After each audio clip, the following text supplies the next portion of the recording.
కేంద్రంలోని బీజేపీ ప్రభుత్వం రాజ్యాంగ హక్కులను కాలరాస్తున్నారని అనంతపురం నగర మేయర్ వసీం అన్నారు. వర్క్స్ బోర్డు బిల్లుకు వ్యతిరేకంగా నగరంలోని కలెక్టరేట్ వద్ద యునైటెడ్ జేఏసీ ఆధ్వర్యంలో నిరసన కార్యక్రమాన్ని నిర్వహించారు. వర్క్స్ బోర్డు సవరణ చట్టంని బలవంతంగా ముస్లింలపై రుద్దేందుకు చేస్తున్న కుట్రలను తిప్పికొట్టే దిశగా దేశవ్యాప్తంగా పెద్ద ఎత్తున నిరసనలు కొనసాగుతున్నాయన్నారు.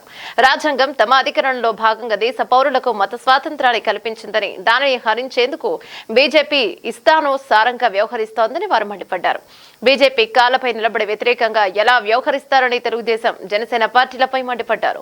వర్క్స్ బోర్డు చట్టాన్ని రాష్ట్రంలో అమలు చేయమని ధైర్యంగా చెప్పే దమ్ము ప్రస్తుత రాష్ట్రంలో అధికారంలో ఉన్న కూటమి ప్రభుత్వానికి ఉందా అంటూ ప్రశ్నించారు. వర్క్స్ బోర్డు వెనక్కు తీసుకునే వరకు శాంతియుతంగా పోరాటం కొనసాగుతోందని స్పష్టం చేశారు.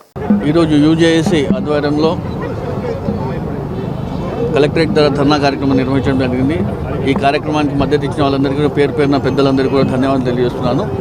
ఏ విధంగా అయితే బీఎస్పీ నేతలు కానీ ప్రతి ఒక్కరికి కార్యక్రమంలో పాల్గొనడం జరిగింది. వాళ్ళందరూ కూడా ధన్యవాదాలు తెలియజేస్తున్నాను. ముఖ్యంగా ఈరోజు మనం చూస్తున్న దేశవ్యాప్తంగా ఏ విధంగా మైనార్టీని అనగదొక్కుతున్నారు కూడా మనం అందరూ కూడా ఒకసారి గమనించాలా. ఈరోజు బీజేపీ ప్రభుత్వానికి బలం లేకపోయినా కూడా ఈరోజు మన కూటమి ప్రభుత్వానికి కానివ్వండి అనేక ప్రభుత్వాలు అతనికి మద్దతు ఇచ్చి ఈరోజు లోక్సభలో కానివ్వండి పార్లమెంట్లో ఈ బిల్ని పాస్ చేయడం కూడా జరిగింది. అదేవిధంగా రాష్ట్రపతి గారి నుంచి కూడా ఆమోదించడం జరిగింది. ఈ బిల్గా పోయి ఇప్పుడు యాక్ట్గా కూడా రూపొందించడం జరిగిన విషయం మనం అందరూ గమనించాలా. అదేవిధంగా ఈరోజు ముస్లిం మైనార్టీలకి ఏ విధంగా అనగదొక్కుతున్నారు, బీజేపీ ప్రభుత్వం వచ్చినప్పటి నుంచి కూడా ముస్లిం మైనార్టీలకి ఏ విధంగా ఇబ్బంది పడుతున్నారు కూడా మనం అందరూ కూడా ఒకసారి గమనించాలా. గతంలో మనం చూసుకుంటే కన్నా హిజాబ్ సమస్య కావచ్చు, లౌడ్ స్పీకర్ అజాన్ ఇవ్వకూడదని చెప్పడం జరుగుతుంది. అదేవిధంగా యూపీలో చూసుకుంటే మనం రోడ్లపైన నమాజ్ చేయకూడదని చెప్పడం జరుగుతుంది. త్రిబుల్ తలాక్ అంటారు, ఆర్టికల్ 370 అంటారు. అనేక విషయాలు ఈరోజు ముస్లిం మైనార్టీ పైన ఏ విధంగా ఇబ్బంది పెడుతున్నారో ఒకసారి గమనించాలి.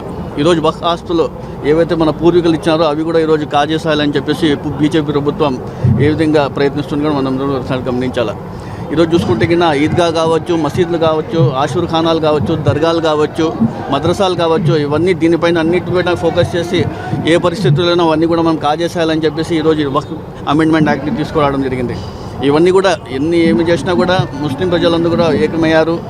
ముస్లిం సోదరులతో పాటు ఎస్సీ, ఎస్టీ, బీసీ మైనార్టీలు కాకుండా హిందూ సోదరులు అందరూ కూడా బీజేపీ చేస్తున్న చట్టానిపై వ్యతిరేకిస్తూ దేశవ్యాప్తంగా డెమోక్రటిక్ వేలోనే మనం నిరసన కార్యక్రమం చేయాలా, ముందుకు పోవాలని చెప్పేసి ఈరోజు మేము పెద్ద ఎత్తున కూడా కార్యక్రమాలు చేపట్టడం జరిగింది. నిన్నటి రోజున రిలే దీక్ష చేసాం, ఈరోజు ధర్నా కార్యక్రమం చూస్తున్నాం. రేపటి రోజున అంబేద్కర్ గారికి స్టాచ్యూ ఇచ్చి అక్కడే ఒక నిరసన కార్యక్రమం చేస్తాం.